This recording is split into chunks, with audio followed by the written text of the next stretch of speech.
हाँ, hello student, सबको मेरी आवाज आ रही है? Yes sir. Thank you. Abdul Hannan को भी कॉन्ग्रेचुलेशन, आप टाइम पर आए, ए लॉट ऑफ थैंक्स। एक क्वेश्चन करके मैं थ्योरी समझाऊंगा आपको। ये भी इस तरह के क्वेश्चन आते हैं बॉन्ड एंथैल्पी पर कि CH4 गैस है प्लस O2 गैस है, CO2 गैस प्लस आपके पास यहाँ वाटर भी जो बन रहा है वो गैस में बन रहा है, 2H2O।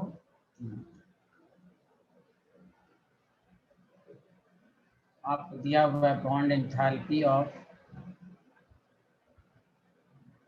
CH414 किलो जूल पर मोल। Bond enthalpy of O double bond O आपको दिया हुआ है 641 किलो जूल पर मोल।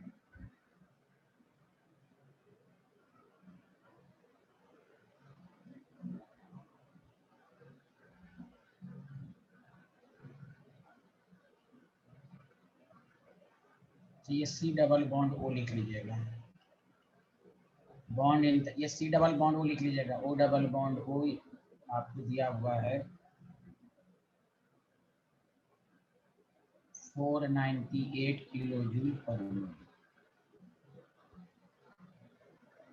बॉन्ड एंथैल्पी ऑफ OH दिया हुआ है 464 किलो जूल पर मोल।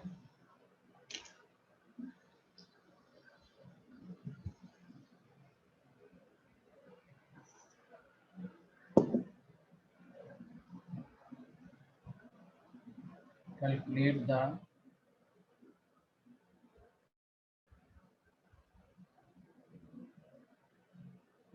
change in enthalpy of reaction। चलिए ये बनाइए सारे लोग, सब लोग, बहुत आसान क्वेश्चन है। उसके बाद मैं 3 एंथैल्पी दोबारा पढ़ाऊंगा, 3 एंथैल्पी।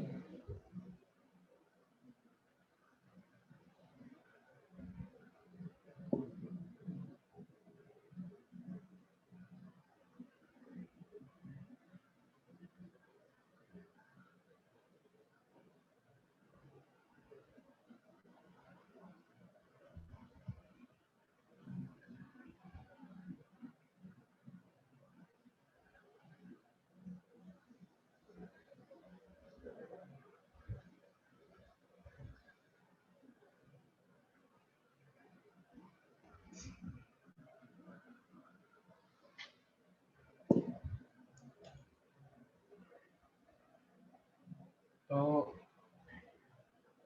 मैं मालूम है सम ऑफ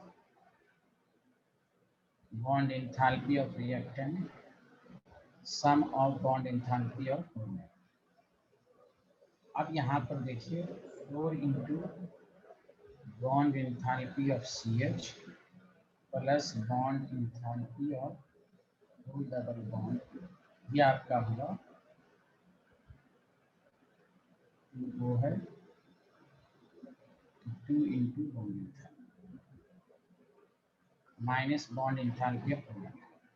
कार्बन डाइऑक्साइड को इस तरह लिख सकते हैं, तो 2 into bond enthalpy of CO and इस 2 को भी 2 OH है plus 2 into bond enthalpy of OH। बताइए सबको समझ में आया ये, हाँ या ना, जल्दी बताइए। Yes sir. सर हाँ सर लास्ट वर्ड का 2 into bond enthalpy of OH नहीं होगा? हाँ कोफिशिएंट देख लीजिए, हाँ 2 से मल्टीप्लाइड है तो 4 हो 4 हो जाएगा। हाँ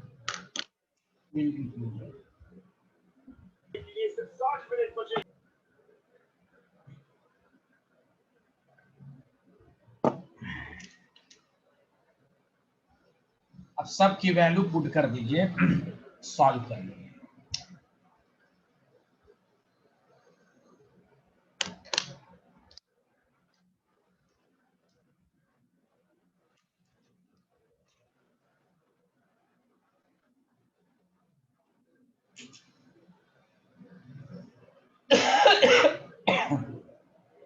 हाँ, सॉल्व हो गया, हो जाएगा, सबको समझ में आया? किसी को डाउट है? No sir. माइनस भी क्यों आएगा? माइनस में आ रहा है क्या?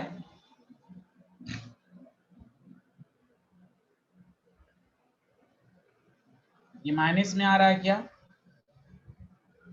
सर एक सेकंड।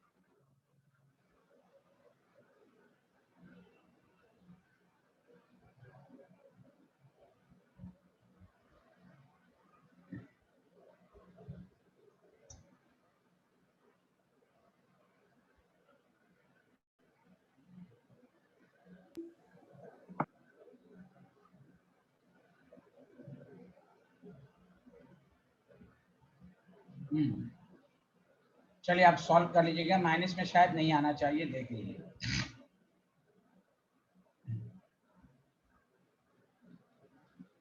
सर माइनस में आ रहा है। कंफर्म?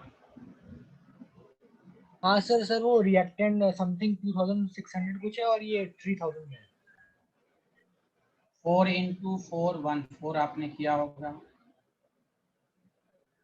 And 2 into 4 98।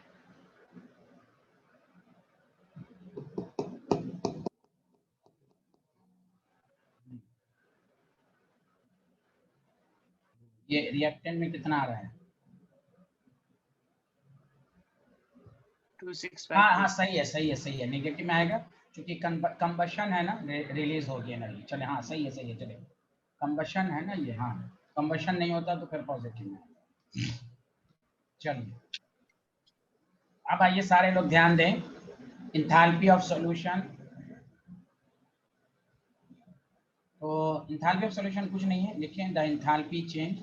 आप पढ़ा था ना सॉल्यूट को सॉल्वेंट में जो डिसॉल्व करते हैं, तो ये भी आपको पूछेगा द इंथैल्पी चेंज व्हेन। मैं अभी 3 इंथैल्पी लगातार पढ़ाऊंगा, 2 इंथैल्पी पे पहले क्वेश्चन, फिर एक अलग से। The enthalpy change when 1 mole of substance is dissolved in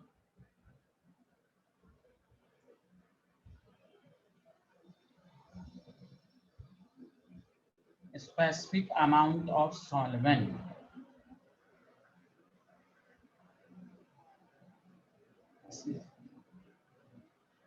specified amount of solvent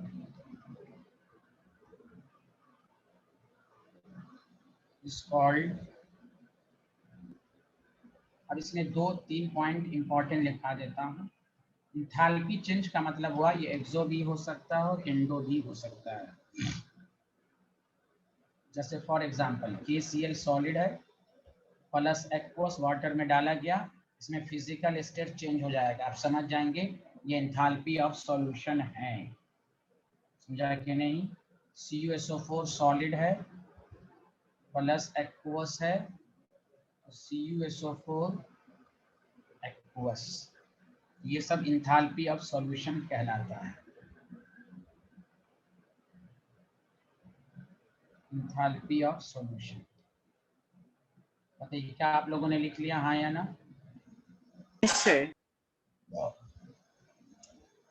अब आइए एक बात गौर से सुनिएगा, ये कैसे होता है ध्यान दें।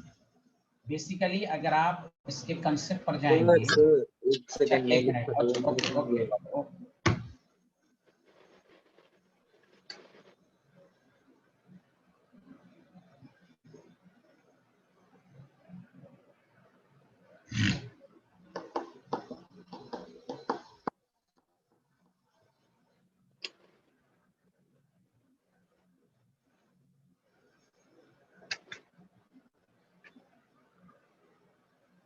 सर हो गया। अच्छा सारे लोग ये पहले बताओ, AB कोई सॉलिड है, लिखना मत। ये A प्लस एक्वस में गया एंड बी माइनस एक्वस ने लिया। बताओ, इसको हम कह सकते हैं ना इंथैल्पी ऑफ सॉल्यूशन, कह सकते हैं हाँ या ना? जल्दी बताओ।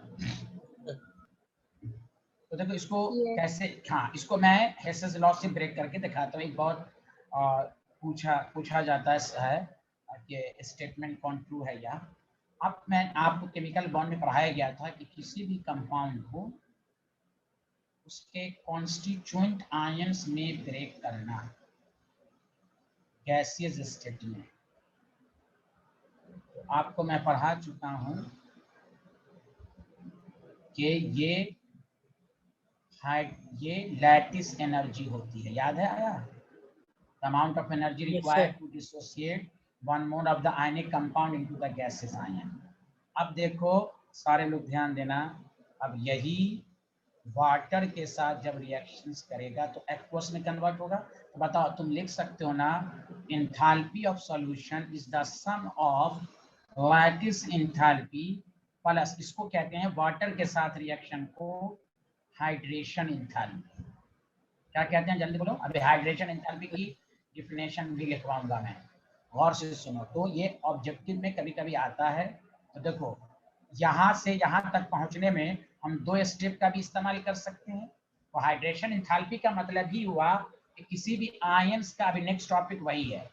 और ऑब्जेक्टिव में एंथैल्पी ऑफ सॉल्यूशन और एंथैल्पी ऑफ हाइड्रेशन, ये दोनों मिलाकर न्यूमेरिकल, ये दोनों मिलाकर भी न्यूमेरिकल करेंगे।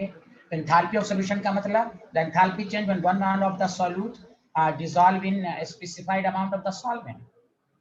The enthalpy of solution is the sum of lattice enthalpy and hydration enthalpy. क्या ये वाला स्लाइड सबको समझ में आया?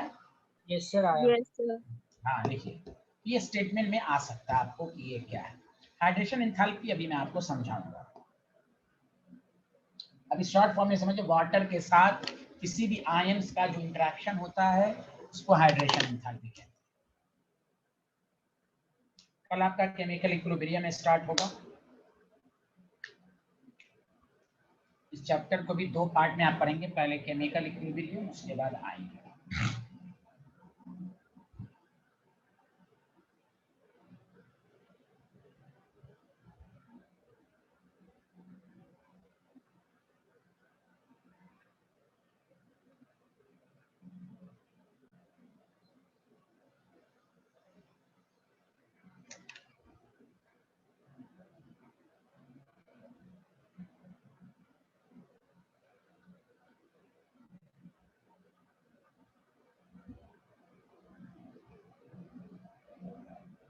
हाँ लिख लिया?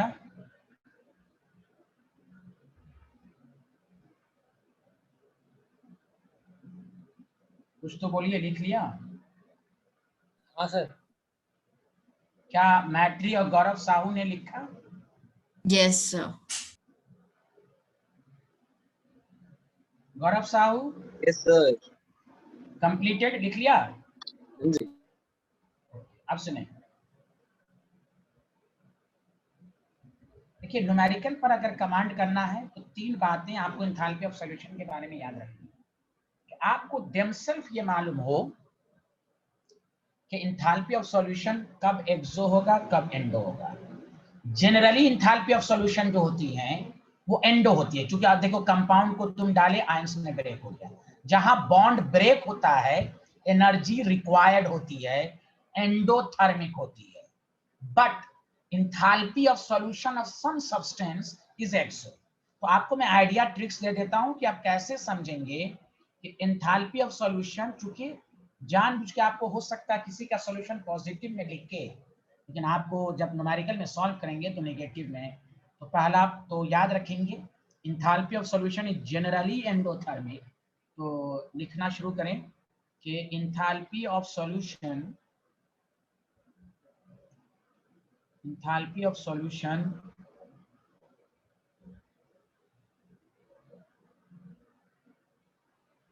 Of anhydrous salt. अब बताओ अनहाइड्रस सॉल्ट का मतलब? सर जिसमें बिल्कुल भी पानी ना हो। हाँ तो सॉलिड ना हो। हाँ, या ऐसे अनहाइड्रस ना लिखकर ये भी लिख सकते हो कि, एक मिनट, कि enthalpy of solution of some salt which ऐसे लिखने का which do not forms hydrate, जैसे NaCl। बताओ NaCl का फॉर्मूला NaCl ही होता है, NaCl, KCl, NH4Cl वगैरह। जैसे कुछ सॉल्ट होता है ना CSO4.5H2O, ये हाइड्रेटेड सॉल्ट है। तो the enthalpy of solution of some salt which do not form hydrate is positive, मतलब एंडो।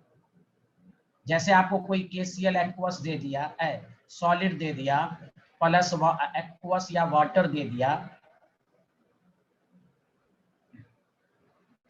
तो आपको खुद मालूम होना चाहिए, यहाँ जो KCl एक्वस हुआ तो आपको मालूम होना चाहिए कि यहाँ एंथैल्पी पॉजिटिव में है। Enthalpy of solution of some salt which do not form hydrate is positive। अरे लिख लिया सारे लोग?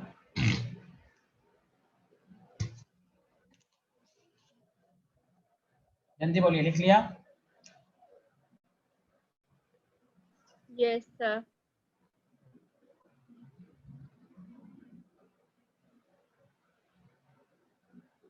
मैट्रिक गौरव साहब, क्या आपने लिखा? Yes, sir, लिख लिया। सेकंड पॉइंट,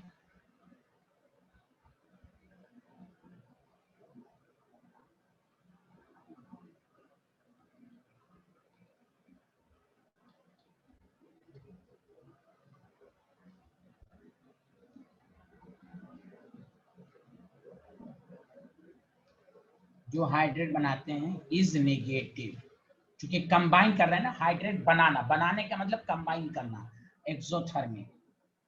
जैसे CuSO4 plus aqueous CuSO4.5H2 aqueous, यहाँ डेल्टा H नेगेटिव में होगा। बताओ क्लियर है, हाँ या ना, जल्दी बताओ। Yes, sir. वो anhydrous salt which forms hydrate is negative।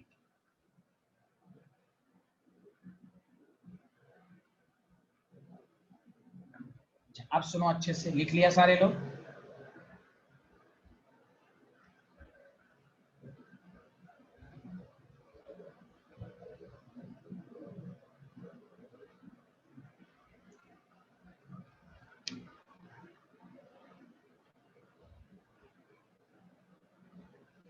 हाँ, has everyone noted down?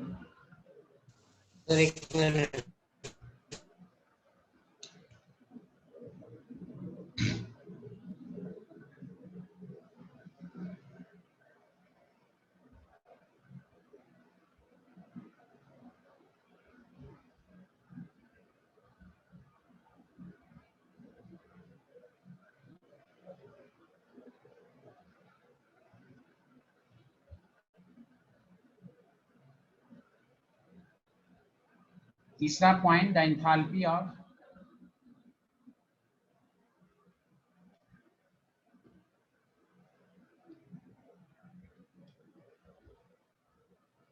Hydrated salt is positive.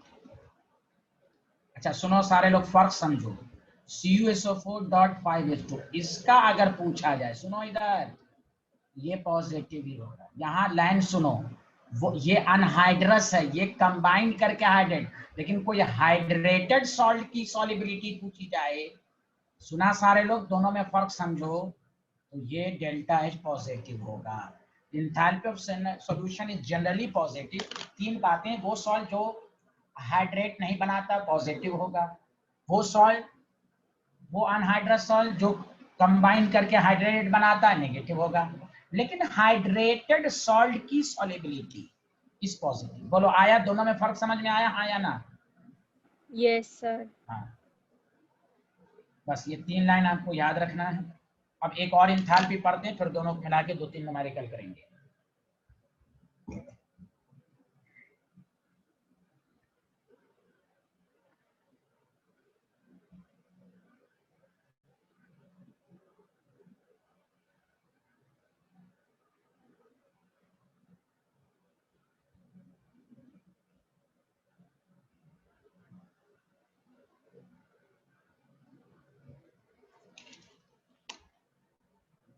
लिख लिया? गौरव, यश, मैट्री, तीनों आदमी ने लिख लिया? Yes sir. चलिए न्यूमेरिकल करेंगे। अब लिखो इंथैल्पी ऑफ हाइड्रेशन।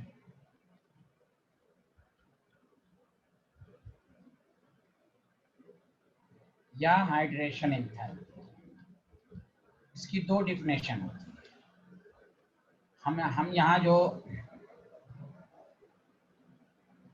लिखे the enthalpy change, enthalpy of solution, enthalpy of, दोनों में लगता है कि मिलता जुलता है। हाइड्रेशन का भी मतलब वाटर ही होता है, लेकिन आप यहाँ देखिए दोनों में फर्क क्या है। The enthalpy change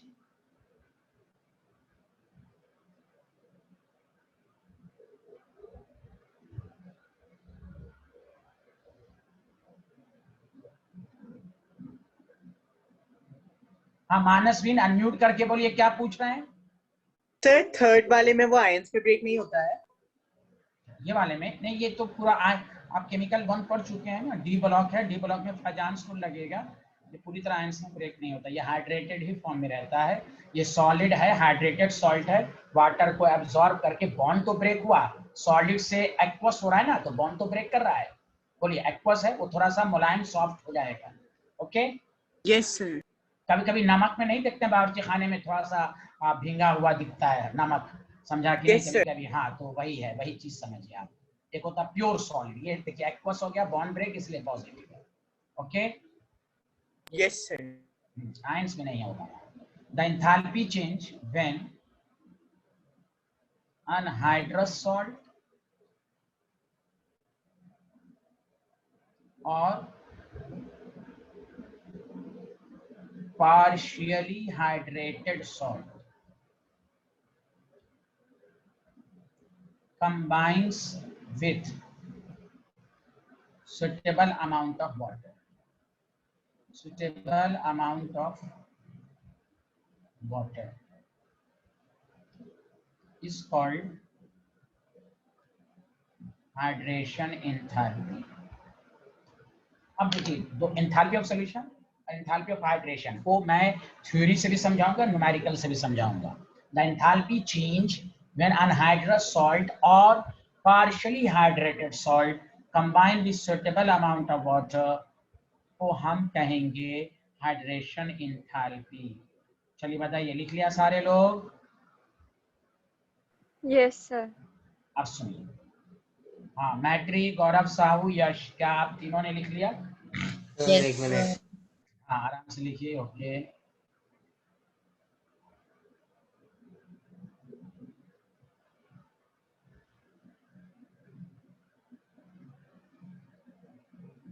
yes sir.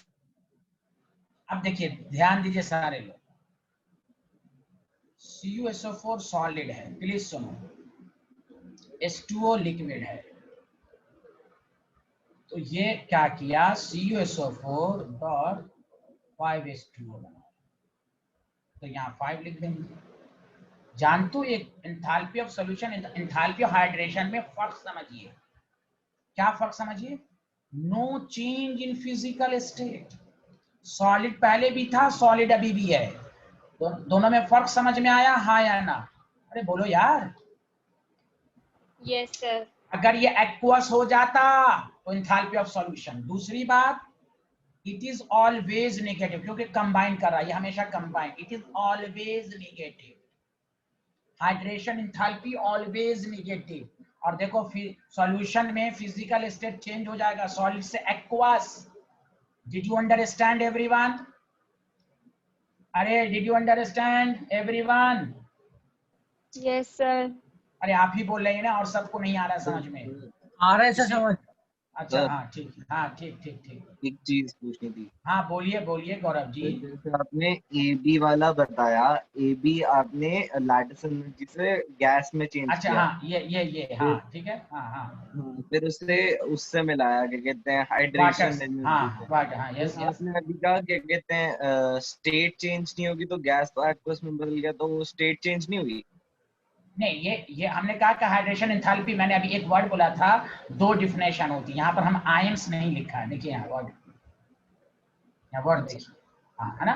ये जो डिफिनेशन है एस ब्लॉक में पढ़िएगा। आयनिक कंपाउंड अगर होगा तो उसकी डिफिनेशन ये कहते हैं the enthalpy change during the interaction of ions with water. यहाँ आयंस वर्ड नहीं है, यहाँ देखिए क्या लिखा हुआ, अनहाइड्रस सॉल्ट या पार्शियली, तो ये अनहाइड्रस सॉल्ट है। हाँ, अगर पार्शियली हाइड्रेटेड का मतलब हुआ कि ऐसे भी कभी कभी लिख देता है .3H2O, ये हुआ partially hydrated salt, further water के साथ मिलकर वही बनाएगा CuSO4.5H2O। इसको कहेंगे पार्शियली हाइड्रेटेड सॉल्ट, इसको कहेंगे अनहाइड्रस। वो जो आप बोल रहे हैं मैंने इसलिए बताया बीटा हाइड्रेशन एंथैल्पी की दो डिफिनेशन। इस ब्लॉक में जब पढ़ेगा, जब मैं सॉलिबिलिटी वहां भी पढ़ाऊंगा तो मैं इसलिए वहां डिफिनेशन लिखाऊंगा। यहाँ जो थर्मोडायनेमिक्स में जो बात करेगा हाइड्रेशन एंथैल्पी की, इसलिए मैंने लिखा कि the enthalpy change when anhydrous salt or partially hydrated salt combines with suitable amount of water is called hydration enthalpy. It is always negative, no change in physical state. Okay sir. चलिए आगे बढ़े, जल्दी बोलिए।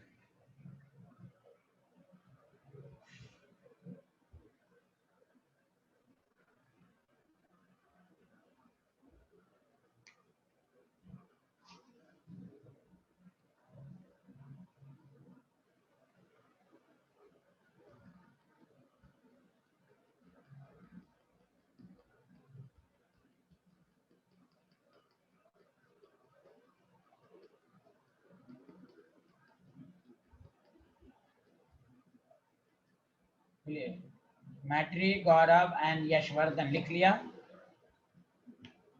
Yes, sir. Yes, sir.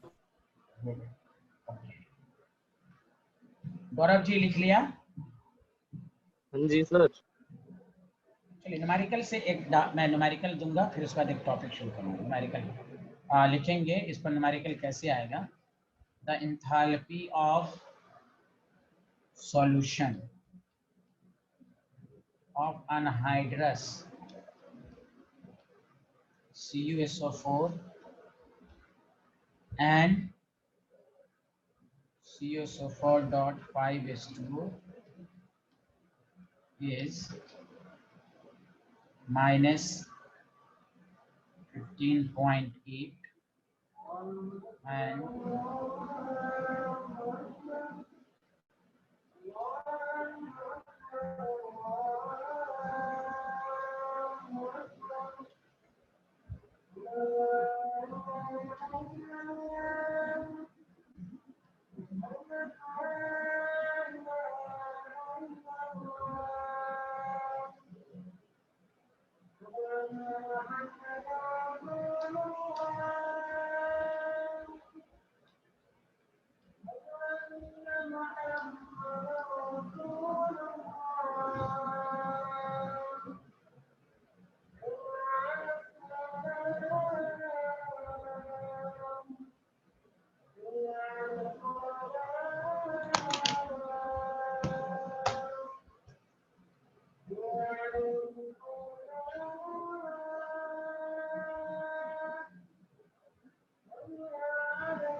हाँ, question क्या आप लोगों ने लिख लिया?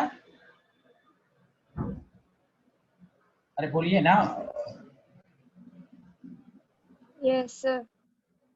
अब आपको उसी तरह से philosophy enthalpy of solution of anhydrous का, अनहाइड्रस का मतलब हुआ वही CuSO4 है प्लस एक्वस है, कुछ भी वाटर हो सकता है।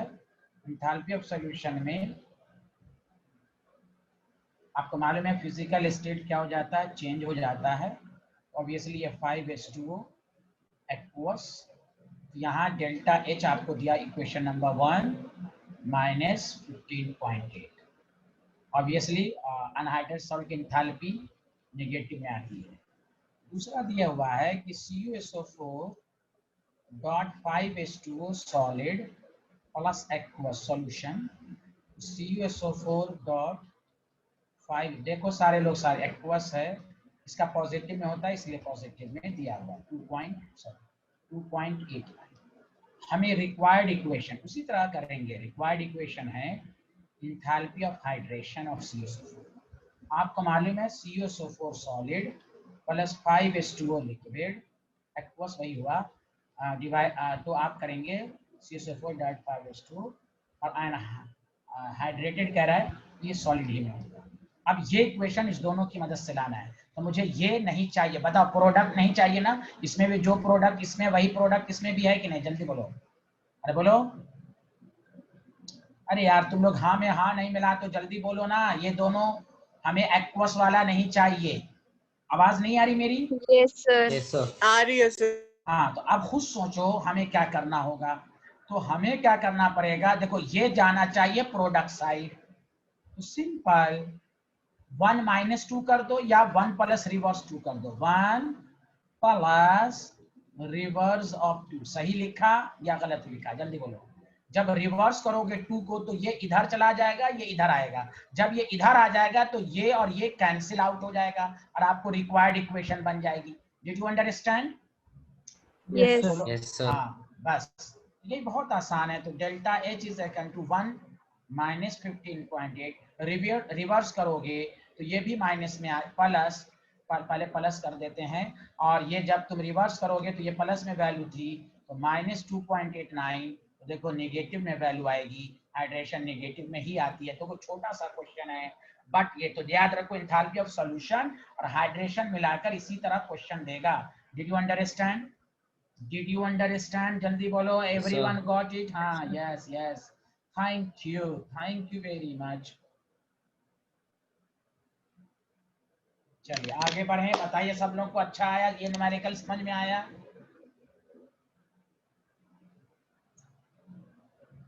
बस भाई इक्वेशन आपको आना चाहिए। इक्वेशन ये सब रिक्वायर्ड इक्वेशन लिख लें। तो डिफिनेशन के साथ साथ थर्मोकेमिस्ट्री में इक्वेशन बनाने अगर आ गया, enthalpy of formation, enthalpy of combustion, enthalpy of bond enthalpy, enthalpy of atomisation, enthalpy of solution, enthalpy of hydration, पांचों की डेफिनेशन के साथ साथ इक्वेशन आपको आनी चाहिए। बताइए आगे बढ़े। लिख लिया आप लोगों ने?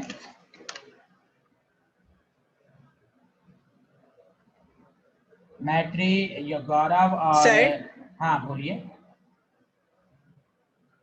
सर इसमें ना सॉलिड प्लस 5H2O लिक्विड से वापस से सॉलिड भी बनेगा। तो इतना समझाने के बावजूद आपको कुछ भी नहीं समझ में आया? रामायण खत्म, सीता किसकी बेटी है? यहाँ नहीं बताया हाइड्रेशन एंथैल्पी में no change in physical state. देखिए ये कंबाइन करके सॉलिड। और दूसरी बात तुम बताओ, ये हाइड्रेटेड फॉर्म सॉलिड ही तो होता है, पढ़े नहीं हो? Yes sir. तो फिर यहाँ पूरा समझाया जाए। तुम कहाँ रहते हो? चना खाओ विदाउट मसाला। हाँ यस सर। ये तो लिखा गया ना enthalpy no change in physical.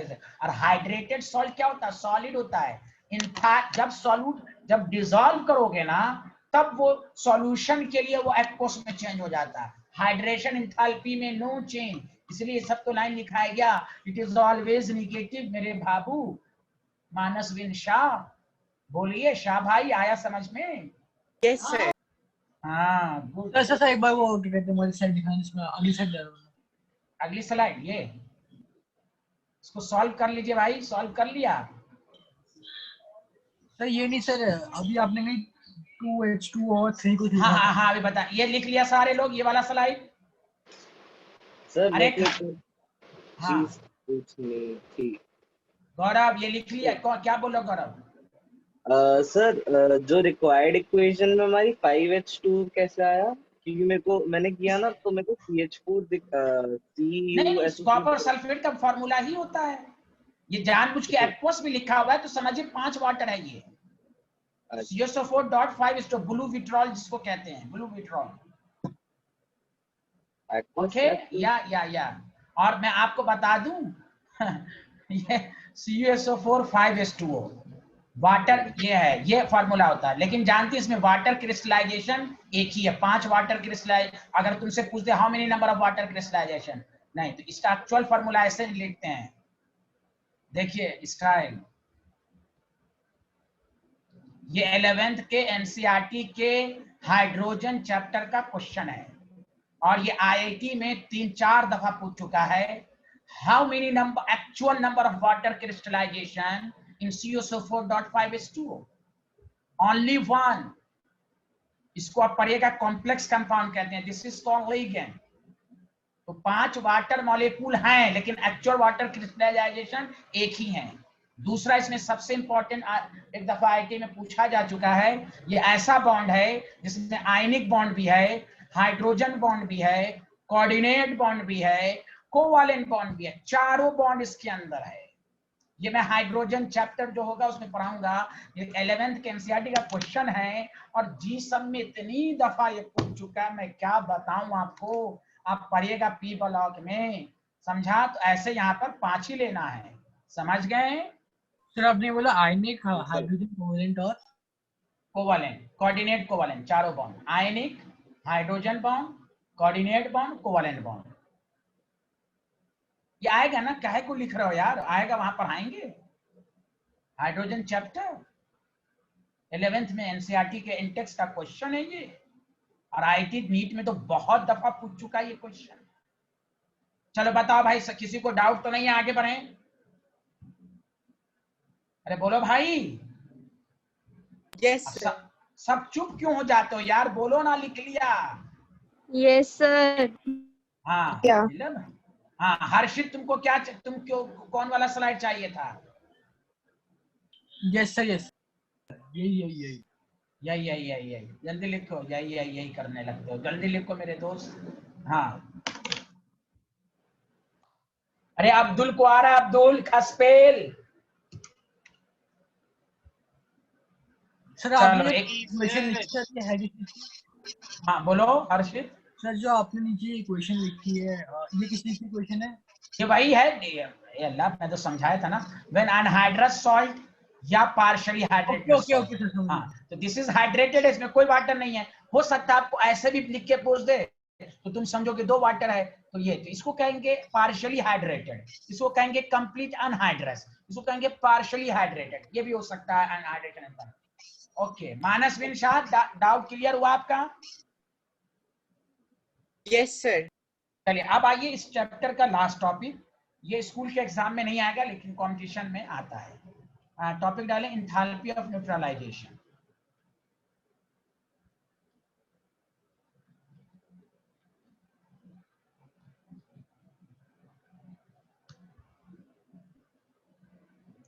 हाँ, डिफिनेशन लिखिए, the enthalpy change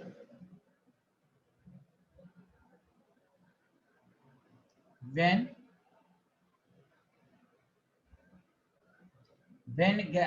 1 gram equivalent. अच्छा कोई बताओ, 1 ग्राम इक्विवेलेंट फिजिकल केमिस्ट्री में कभी हम लोग ने पढ़ा है? 1 ग्राम इक्विवेलेंट कभी ये नाम सुना है? ग्राम इक्विवेलेंट कभी सुना है? हाँ सर, वो पहले Yes, sir. हाँ, पहला चैप्टर नॉर्मेलिटी याद है? यस सर, याद है। हाँ, अब मैं इसको डिटेल में बताऊंगा। यहाँ 1 मोल नहीं ले सकते, उसका रीजन है। हाँ, दिव्यांशी को याद है, ठीक है। The enthalpy change when 1 gram equivalent, 1 मोल क्यों नहीं लेंगे वो हम बताएंगे, इसलिए मैंने इसको लास्ट में बता रहा हूँ, इसमें थोड़ा ज्यादा पढ़ना है। The enthalpy change when 1 gram equivalent of a strong acid reacts with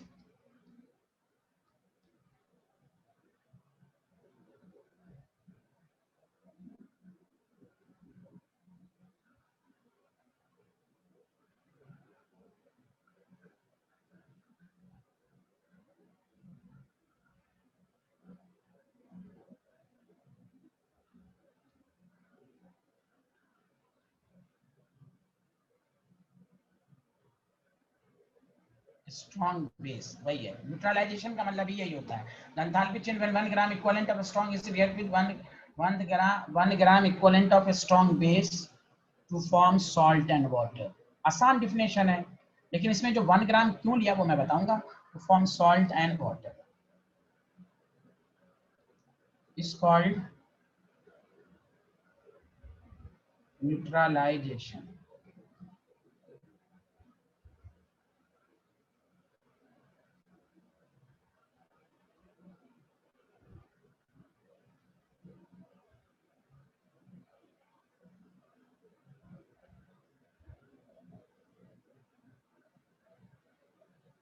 हाँ बताइए, लिख लिया?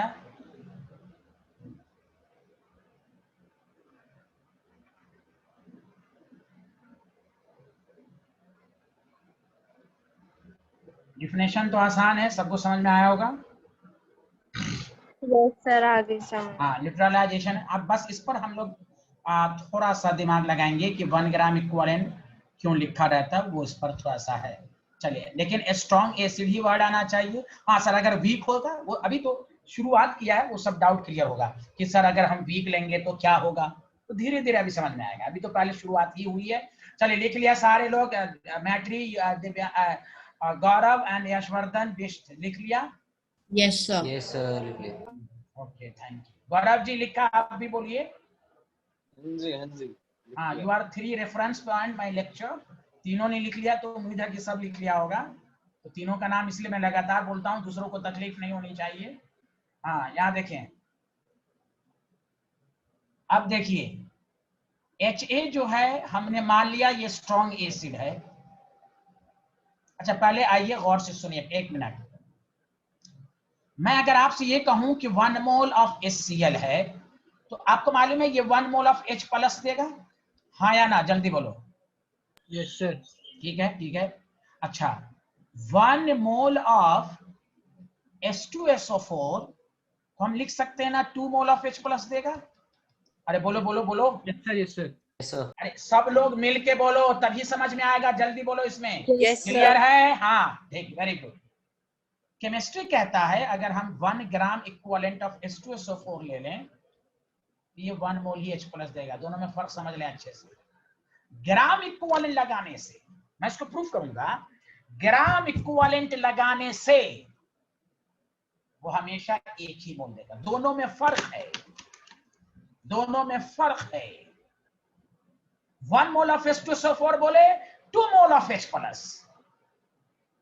1 ग्राम ऑफ H2SO4 बोले हमेशा 1।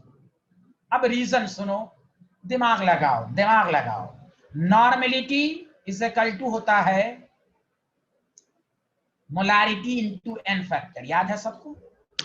Normality is equal to molarity into n factor, याद है सबको? हाँ, yes sir. Thank you, thank you, thank you, thank you. अब सुनो, तो मैं ये कह रहा था कि एन फैक्टर ऑफ H2SO4 कितना होता है? 2। अरे बोलिए। हाँ सर। तो चूंकि 2H प्लस एसिड का n factor number of H plus के बराबर होता है, ये सबको मालूम है, ये सबको मालूम है। तो देखो,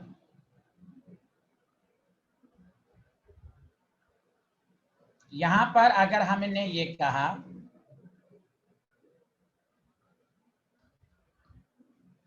मोलारिटी ऑफ H2SO4 क्या होगा,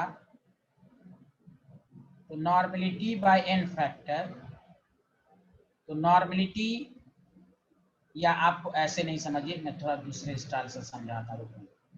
हमने ये भी आपको सिखाया था कि नंबर ऑफ ग्राम इक्विवेलेंट का 3 फार्मूला बताया था। Normality into volume, weight in gram by equivalent weight, और तीसरा फार्मूला था number of moles into n factor. ये आपको बताया था मैंने फर्स्ट चैप्टर में। अब देखिए, तो मैं ये इस्तेमाल करता हूं, number of gram equivalent is equal to number of moles into n factor. तो नंबर ऑफ ग्राम इक्विवेलेंट तो 1 लिया डिफिनेशन में, 1 ग्राम इक्विवेलेंट। ये नंबर ऑफ मोल्स किसका? तो H2SO4 का। एन फैक्टर कितना? 2। तो नंबर ऑफ मोल्स H2SO4 का हो गया हाफ।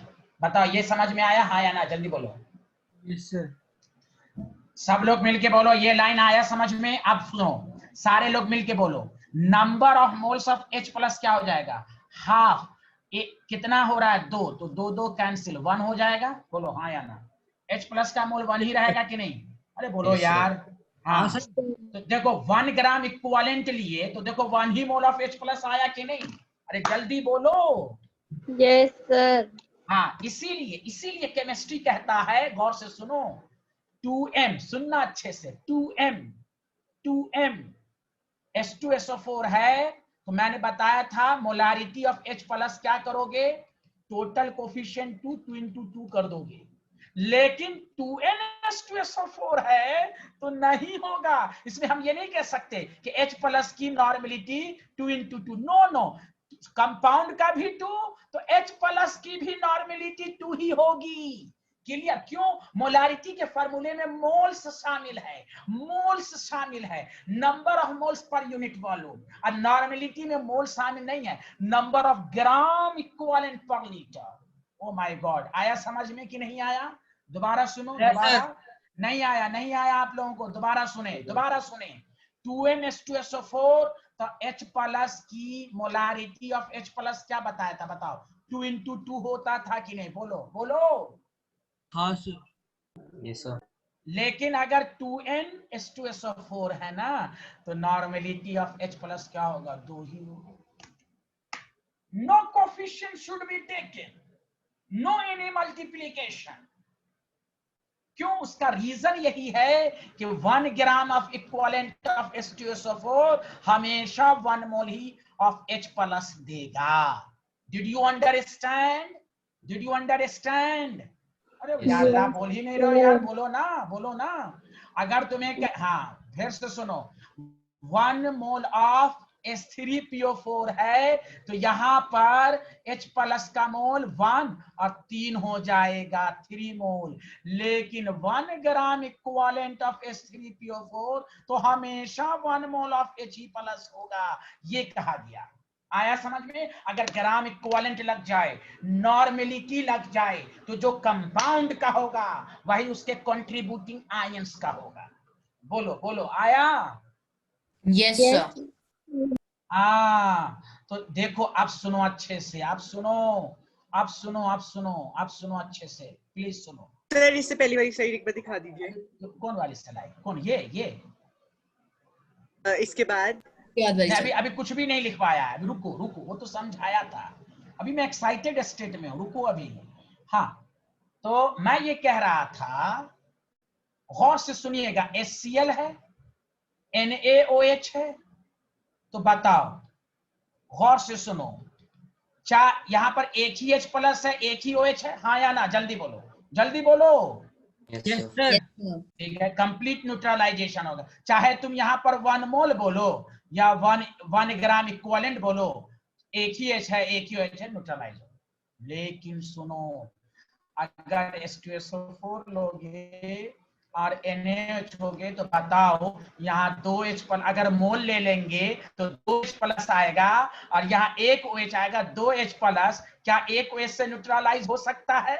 हो सकता है? No, sir. Yes, sir. नहीं हो सकता। इसीलिए कहा गया कि तुम 1 ग्राम इक्विवेलेंट लगाओ। 1 ग्राम इक्विवेलेंट लगाओगे तो always equal number of H plus और OH देगा। 1 मोल लगाओगे तो कोई जरूरी नहीं है कि वो हमेशा equal number of H plus और OH माइनस दे, तो फिर वहां कंप्लीट न्यूट्रलाइजेशन नहीं होगा। That the reason enthalpy of neutralisation में मोल का सेंटेंस ना लेके ग्राम इक्विवेलेंट लिया गया, because number of gram equivalent always gives equal number of H plus and OH minus। अब बताओ आया कि नहीं समझ में? बोलो सारे लोग मिलके, Yes, sir, आया। बोलो सब लोग मिलके, आया Yes, समझ sir. में ना? Yes, sir. हाँ, Yes, ये sir. बात हुई। दैट द रीजन इसके डिफिनेशन में, इसलिए इसमें बहुत अच्छे अच्छे न्यूमेरिकल्स आते हैं, कंपटीशन में बहुत दफा पूछ चुका हूं, स्कूल लेवल पे नहीं आता। तो ये हुआ, तो अब मैं तुम्हें लिखा देता हूं, सुनो अच्छे से। हाँ, मोल के फॉर्म में कब बोले वो भी मैं बता दूंगा। तो यहाँ नोट लिखो, सिंस 1, सिंस नहीं, नोट में लिखना के 1 gram equivalent of strong acid and strong base always gives equal number of H plus and OH minus। इसलिए कोई क्या 1 ग्राम इक्विवेलेंट क्यों लगाया गया? तो इसलिए लगाया गया।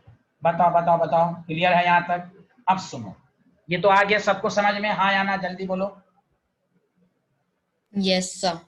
अब देखो, अब मैं एक इक्वेशन बनाता हूं, जैसे HA है, BOH है, हमने कहा ये स्ट्रॉन्ग एसिड है, ये कहा स्ट्रॉन्ग बेस है, आपको ये बनाया BA प्लस बॉन्ड। ध्यान देना, अगर ये स्ट्रॉन्ग एसिड है तो H प्लस देगा और A माइनस देगा, अगर स्ट्रॉन्ग बेस है तो B प्लस देगा, OH माइनस देगा। और तुम जानते हो सॉल्ट हमेशा आयंस में ब्रेक होता है, A माइनस देगा प्लस। देखो एंथैल्पी न्यूट्रलाइजेशन की दूसरी डेफिनेशन, मैथ देखो, math B plus A minus cancel हो गया। अरे बोलो बोलो बोलो बोलो बोलो ना, अरे बोलो Yes, भाई। sir. अच्छा एक बात बताओ, हमने कोई भी स्ट्रॉन्ग एसिड माना है तो कोई भी स्ट्रॉन्ग एसिड ले लो, हमेशा यही इक्वेशन देगा, हमेशा यही आएगा। तो H plus OH minus, oh my God, H2O। हाँ कोई कहेगा सर हम मोल लगाएंगे, तो मोल लगाओगे ना, तो अब ये बोलो definition, the enthalpy change when 1 mole of H plus बोलना तो 1 मोल बोलो, स्ट्रॉन्ग एसिड बोलोगे तो 1 ग्राम इक्विवेलेंट बोलना है। बताओ कोई भी स्ट्रॉन्ग एसिड स्ट्रॉन्ग बेस लोगे, कैंसिल हो गए तो नेट यही इक्वेशन बनेगा। अरे बोलो। Yes, sir. तो तुम यहां पर बोल सकते हो the enthalpy change when 1 mole of H plus given by the strong acid completely reacts with 1 mole of OH minus to form salt and water, to form water. That's the reason। देखो बताओ सारे लोग मिलके, H plus OH minus, बताओ bond form हो रहा है ना, बॉन्ड बनाना है ना, एक न्यू बॉन्ड बना रहा है कि नहीं, जल्दी बोलो, जल्दी बोलो। Yes, sir. इसलिए केमिस्ट्री कहता है enthalpy of neutralisation is always exothermic. Bond जहां बनेगा एनर्जी रिलीज होगी ऑलवेज। इसको रट के नहीं पढ़ना, क्यों एंथैल्पी न्यूट्रलाइजेशन नेगेटिव में है, एक्सो है नेगेटिव है, क्यों H प्लस OH माइनस मिलकर एक नया बॉन्ड बना रहा है एंथैल्पी। अब दूसरी बात, ये हमेशा कांस्टेंट वैल्यू होती है, एंथैल्पी ऑफ न्यूट्रलाइजेशन इज हमेशा हमेशा हमेशा हमेशा हमेशा -57.1 किलो जूल पर इक्विवेलेंट या -13.7 किलो कैलोरी।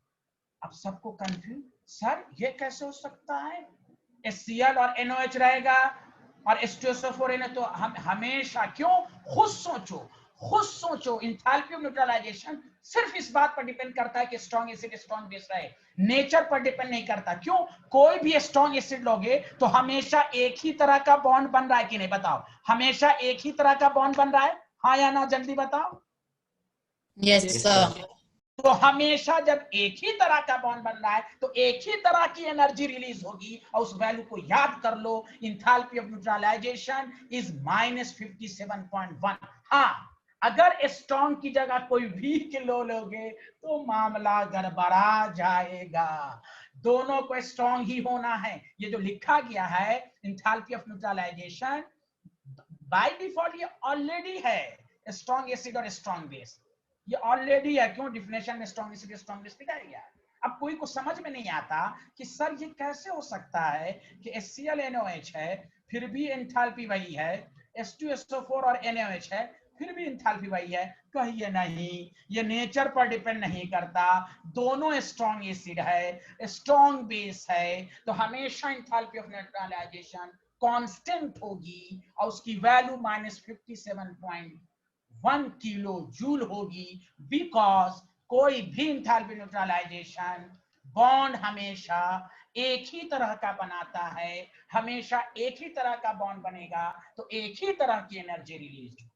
बताइए सबको कंसेप्ट समझ में आया कि नहीं आया? आ गया सर। हाँ Yes, sir. सर वो हाँ। किलो जूल पर इक्विवेलेंट लिखा है ना आपने?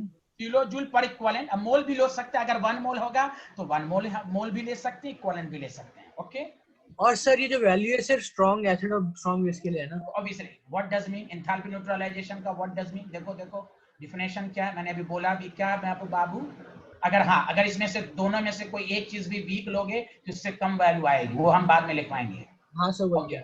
हाँ बताओ आया सबको समझ में? बताओ ये स्लाइड लिख लिए थे? नो सर, एक मिनट। Yes, sir. जल्दी लिखो, सबको कंसेप्ट आ रहा है समझ में? जानवी को आ रहा है कि नहीं? अरे आपने मैसेज भी नहीं किया, पूछा था उनसे, स्वस्ति सर अभी पेपर चल रहा है तो टाइम ही नहीं मिला, पर आज खत्म हो गया तो ओह मैं माय पूछ लूंगी। गॉड, ये बेचारी भी को टाइम नहीं मिलता है, कितनी बिजी रहती हैं बेचारी। Thank you, thank you. लिखें जल्दी से। Done, sir. Done, sir. Thank you, thank you. Good, ये लिखें। तो enthalpy neutralisation is strong acid strong base के लिए एप्लीकेबल होता है। ये हमेशा एक्सोथर्मिक होता है। अगर हम मोल के फॉर्म में बोलेंगे भी तो H+OH फॉर्म के बारे में बोलेंगे, ठीक है। ओके, ध्यानवी को आ रहा है, thank you, thank you, thank you. और ये आपका हो गया न्यूट्रलाइजेशन। आगे बढ़े, जल्दी बताइए। तो हाँ बोलिए साइंटिस्ट। सर आप इसके बाद वो वाली स्लाइड एक बार लगा देंगे, वो 1 मोल ऑफ HCl जो आपने लिखा था नोट में। कहाँ लिखा था? नहीं लिखा था ना सर वो पहले लिखा था। वो तो हटा दिया ना। अब क्या समझना चाहते हैं बोलिए, तो मैं लिखवा दूंगा। क्या बोलना चाह रही हैं बोलिए। वो आपने लिखा था ना 1 मोल ऑफ HCl कब 1 लेंगे और कब 2 लेंगे, अच्छा तो अच्छा वो अच्छा अच्छा, वो लिखना, लिख लीजिए, मैं लिखवा देता हूँ प्रूफ करके। देखिए, हाँ कोई बात नहीं, लिख लीजिए।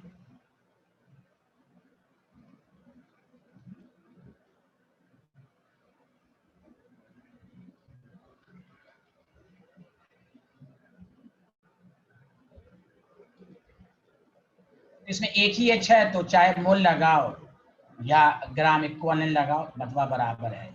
लेकिन 1 मोल ऑफ H+ लोगे, H2SO4 लोगे, 2 मोल ऑफ H+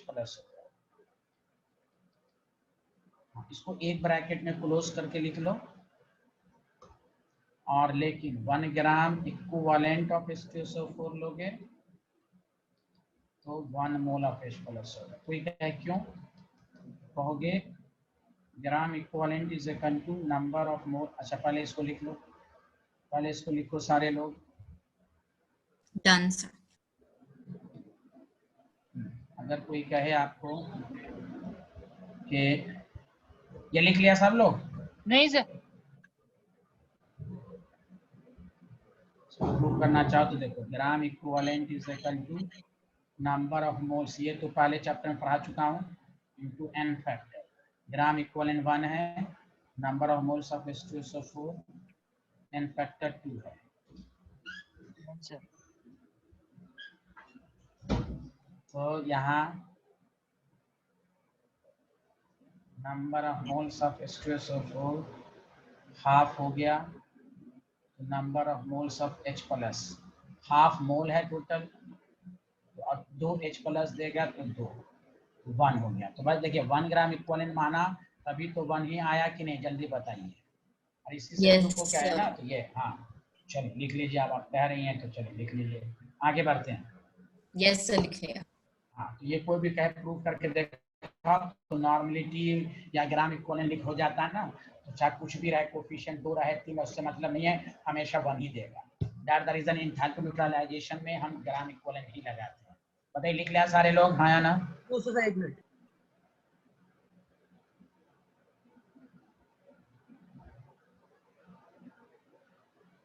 अब मैं रिमार्क्स लिखा रहा हूँ, जल्दी लिखो सारे लोग। तो enthalpy of neutralisation of all strong acid और स्ट्रॉन्ग बेस कितनी होती है? -57.1 या -13.7 किलो कैलोरी। यूनिट अलग अलग है, वैल्यू एक ही है, यूनिट में अलग अलग होती है। समझ में आया सबको, हाँ या ना? Yes sir. अब सुनो, इसमें एक नोट लिखो सारे लोग। इफ आइदर वन और बोथ का मतलब एसिड और बेस, दोनों में से कोई एक या दोनों आर वीक, कमजोर है, देन एंथैल्पी शॉर्ट फॉर्म में लिख लो इस तरह, enthalpy of neutralisation is less than minus, उसका रीजन है। अच्छा, लेस देन का मतलब मैग्नीट्यूड में, इधर सुनो, -57.1 -55, तो ये कम हो गया मैग्नीट्यूड, क्योंकि नेगेटिव इसलिए हुआ कि 100 है, आपको मैग्नीट्यूड में देखना है। सुना सारे लोग? Yes sir. हाँ मैथ, हाँ ये ध्यान देना, लेस देन माइनस। अरे गौरव जी आपको आ रहा है कि नहीं? गौरव जी हाँ सर, हाँ सर, आ रहा है। हाँ, हाँ, कोई आपसे पूछे क्यों, रीजन क्या भाई, तो कहना बिकॉज, मैं उसको समझा भी दूंगा, पहले लिखो बिकॉज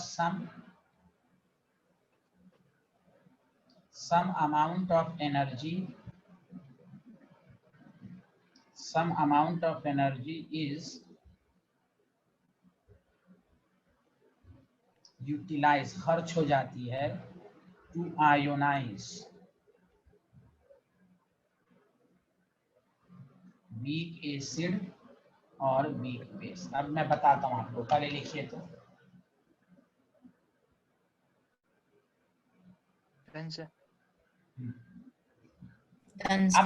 अब डाउट क्लियर हो गया कि दोनों स्ट्रांग होना चाहिए, तभी -57.1 होगा हर शीट। अगर दोनों में से कोई एक या दोनों वीक हो तो उससे कम वैल्यू होगी। क्लियर है? उसका खुद सोचो, रीजन दो। एसिटिक एसिड जो होता है ये weak acid, organic compound weak acid होते हैं, ये पूरी तरह आयोनाइज नहीं होते। अब देखो, जैसे ही तुम स्ट्रॉन्ग एसिड या एक वीक बेस रख दिए, सॉल्ट और वाटर ही बनेगा, लेकिन यहाँ 57.1 नहीं होगा। उसका रीजन ये है कि आप जो -57 पॉइंट होना चाहिए उसका कुछ पोर्शन, जो ये वीक एसिड का मतलब हुआ कि पूरी तरह आयोनाइज नहीं है, उसको ब्रेक करने में कुछ एनर्जी खर्च हो गई। तो जब ब्रेक, उसी को कहते हैं, अभी तुम पढ़ोगे, इसको न्यूमेरिकल भी देता है कि डिसोसिएशन। इसको पूरी तरह से डिसोसिएट करने में एनर्जी की रिक्वायरमेंट होगी ना। अरे बोलो। Yes sir. भाई, या इसमें से ये ऐड हो गया तो ऐड होके नेट क्या हो जाएगा, कम ही ना होगा। अरे बोलो हाँ या ना। सर। इसलिए कहा गया, तो वही लिखा गया, इसको स्ट्रॉन्ग बनाने में, इसको स्ट्रॉन्ग करने में, इसलिए डिसोसिएट करने में हम उस अवेलेबल एनर्जी का कुछ पोर्शन यूज हो गया, तो नेट इसलिए एंथैल्पी ऑफ न्यूट्रलाइजेशन कम हो जाती है। क्लियर है हाँ या ना? यस। अब सुनो, ध्यान देना अच्छे से।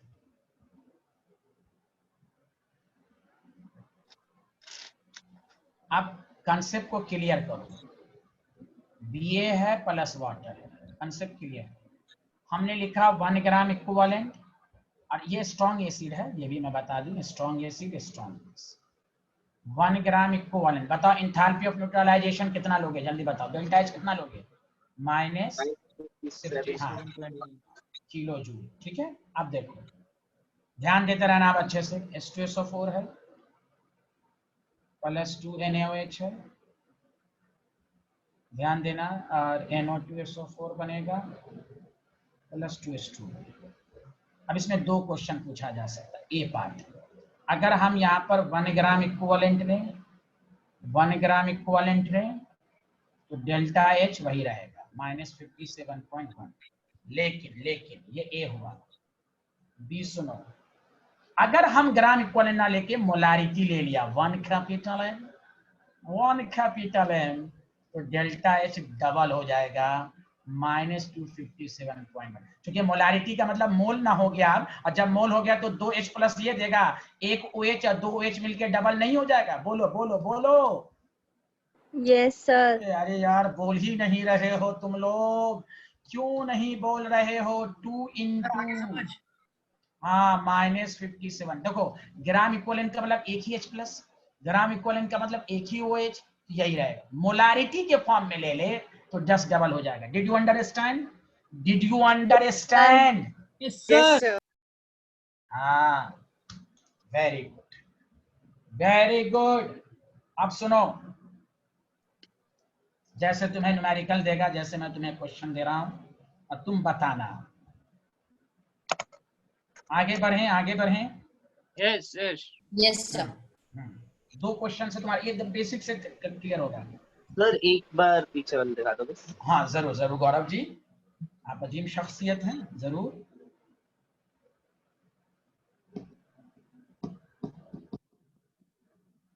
Okay sir. हाँ चलिए ठीक है। अब ये तुम कॉमन सेंस से आंसर देना। अच्छा, केमिस्ट्री में याद रखो, ऐसे तो मैं ये आयनिक इक्विलिब्रियम में पढ़ाऊंगा, पूरी केमिस्ट्री में, ओ माय गॉड, पूरी केमिस्ट्री में 7 ही एसिड स्ट्रॉन्ग है। HCl, HBr, HI, sorry 6, HNO3, H2SO4 और एक HClO4। इन 6 के अलावा सब एसिड वीक हैं। और ये सब मैं तुम्हें आयनिक में बहुत मजा आया, वहाँ एसिड और बेस का कंसेप्ट है शॉर्ट ट्रिक्स के जरिए, कैसे इसको भी कैसे याद करोगे। ऐसे तो बहुत आसान, HCl HBr HI HNO3। इसके अलावा सब एसिड जो होते हैं वो वीक होते हैं। अरे कुछ तो बोलो हाँ या ना, तो बोलो यार। हाँ Yes, सर। yes. हाँ हाँ, वो बहुत अच्छे आदमी हैं। अब लिखिए क्वेश्चन, लिखिए which of the following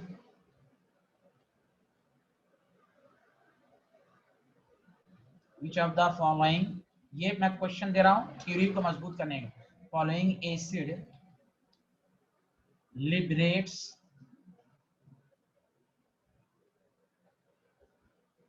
maximum, सब लोग अच्छे से आंसर देना, मैक्सिमम हीट, ज्यादा हीट रिलीज करेगा इफ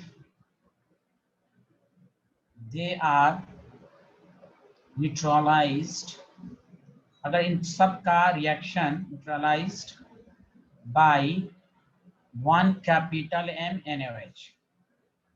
ये ऑप्शन है 1 capital M HCl, 1 capital M H2SO4, 1 capital M HClO4, D 1 capital M HNO3। Which option इस सब में सेम होगा? जल्दी बताओ।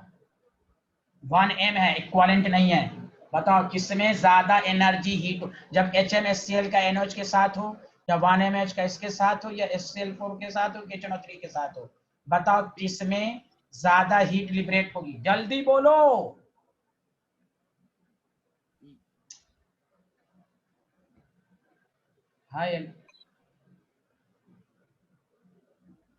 हाँ बी में, चूंकि बी इज द करेक्ट, चूंकि इसमें 2 H प्लस है, मोलारिटी है ना, तो मोल के फॉर्म में जितना ज्यादा H प्लस होगा उतना ज्यादा हीट एनर्जी रिलीज होगी। अरे बोलो हाँ या ना, जल्दी ठोको ताली। अगर यहाँ ग्राम इक्विवेलेंट लिखा रहता, बोलो ग्राम इक्विवेलेंट, सब में ग्राम इक्विवेलेंट लिखा रहता, तो all give same heat, all give same amount of heat. यहाँ मोलारिटी है, यहाँ मोलारिटी है, यहाँ भी मोलारिटी है, तो ये 2 H प्लस देगा, तो इसके लिए 2 OH माइनस, तो डबल हीट रिलीज होगी। Did you understand?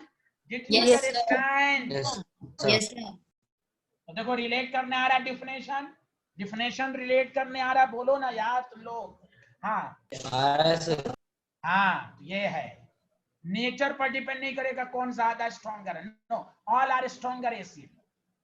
हाँ, यहाँ पर ग्राम इक्विवेलेंट ले देता, सब में ग्राम इक्विवेलेंट दे देता, तो all have equal amount, all gives equal amount of heat, but here is molarity. Molarity बताओ, आया समझ में? यस सर, आया समझ। बहुत अच्छे आदमी हैं आप लोग, बहुत अच्छे आदमी हैं। चलिए आगे बढ़ते हैं। नेक्स्ट, नेक्स्ट, जैसे आपको क्वेश्चन कहेगा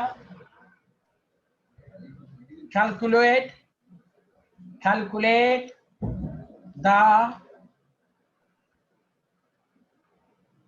अच्छा सच सच बताइए, न्यूट्रलाइजेशन समझ में आ रहा है कि नहीं सबको? यस सर, आ रहा है। हाँ, आप ही को तो आता है सबसे अच्छे से, स्वास्थ्य भंडारी को आता है बेचारी को, बाकी कोई लोग बोलते ही नहीं है नहीं आ रहा है, क्या आ रहा है, ओ माय गॉड, समझ में नहीं आ रहा। आ रहा है सर। अच्छा, मैट्री को आ रहा है? मैट्री, Yes, sir. मैंने भी कहा था उसके साथ सर। हाँ, हाँ किसी को आए ना आए, मैट्री को अच्छे से आना चाहिए, ड्यू टू सम रीजन, मैं बोलूंगा नहीं लेकिन इशारा काफी है। आ रहा है ना मैट्री? या जी सर, बहुत अच्छे से आ रहा है सर। हाँ, चले इसका एनर्जी बताएं, इसमें कितनी एनर्जी होगी, जल्दी बताओ। तो तुम्हें मालूम है ना, जब H प्लस के फॉर्म में दिया हुआ है तो H plus OH minus water, तो डेल्टा H माइनस 57.1, तो बस डायरेक्ट कर दो, न्यूट्रलाइजेशन होगा 0.5 into minus 57.1। Did you understand? अरे बोलो, जितना मोल रहेगा उससे मल्टीप्लाइड कर देना है।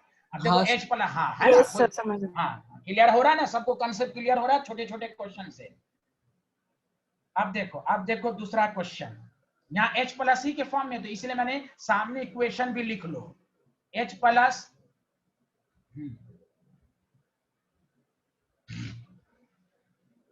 Nandja?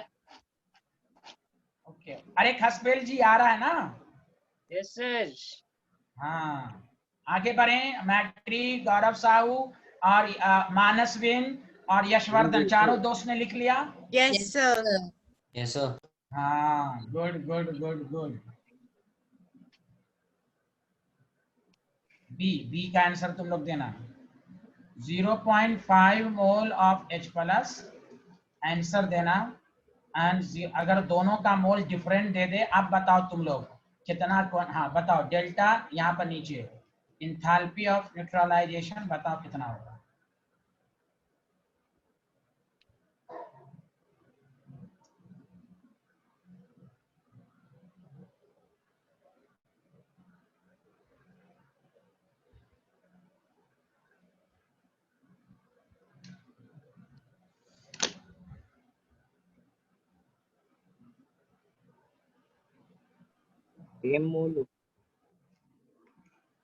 यहाँ पर हम 0.3 मोल लेंगे।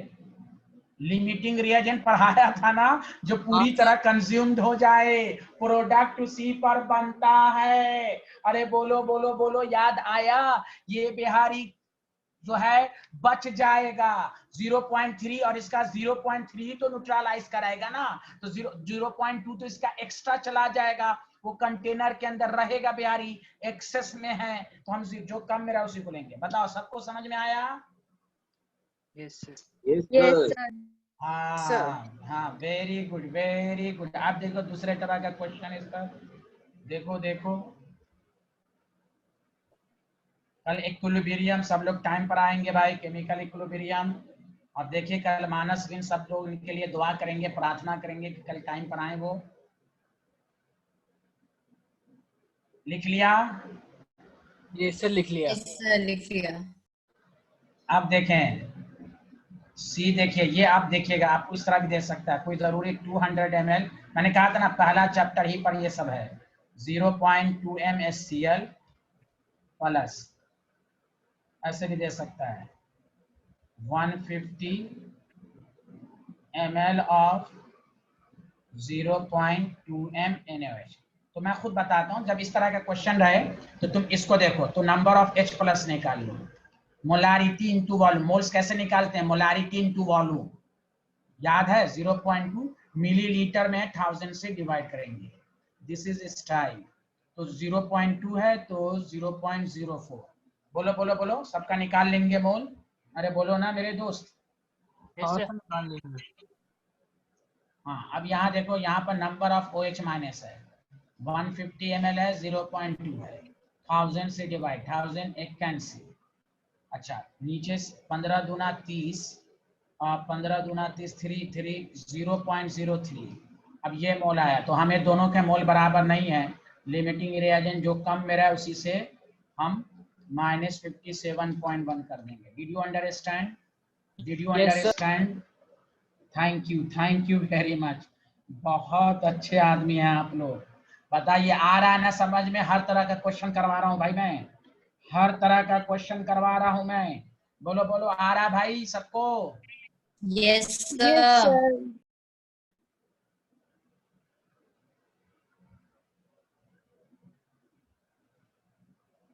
हाँ, मानसविन, मैट्रिक, गौरव एंड यशवर्धन बिष्ट, चारों ने लिख लिया? Yes, sir. Yes, sir. Yes, sir. हाँ, गौरव जी लिख लिया? Yes, sir. गुड। अब देखिए, अच्छा हाँ, ये क्वेश्चन आप बनाएंगे, उसके बाद मैं खत्म करूंगा लेक्चर को। आपका पूरा खत्म हो गया, इसको पढ़ के रखेंगे। अगर आपको कोई दे 20 ml of 0.1 m H2SO4 plus 150 ml of 0.01 m NaOH,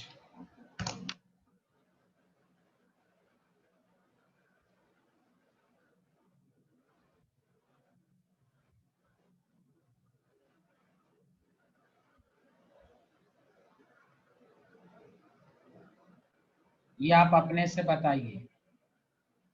देखना है जोर कितना बाजुए कातिल में है।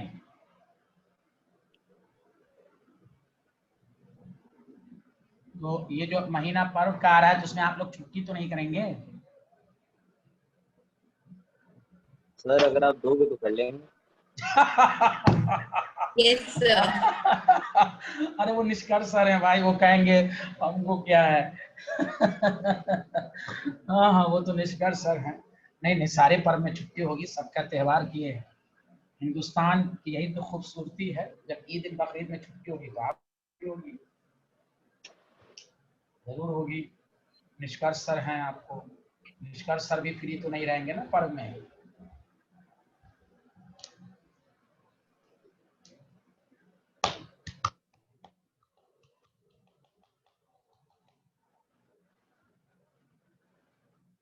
हाँ बताइए बताइए। अच्छा बताओ तुम H प्लस का मोल ऐसे बताओ, सारे लोग सही से बताना। बताओ कैलकुलेशन यही कियो, हाँ या ना, जल्दी बोलो। Yes sir. Yes, sir. हाँ गलत है, 2 से मल्टीप्लाई करेंगे 2H प्लस है। अरे भाई मोलारिटी है तो 2H प्लस नहीं लोगे? अरे बोलो ये नहीं कियो, बहुत सारे Yes, लोग sir. गलत किए होंगे। Yes sir, yes sir. अरे किसी ने क्या है? सर अच्छा यही जिसने, किया। हाँ ओके ओके, जिसने क्या क्लैपिंग।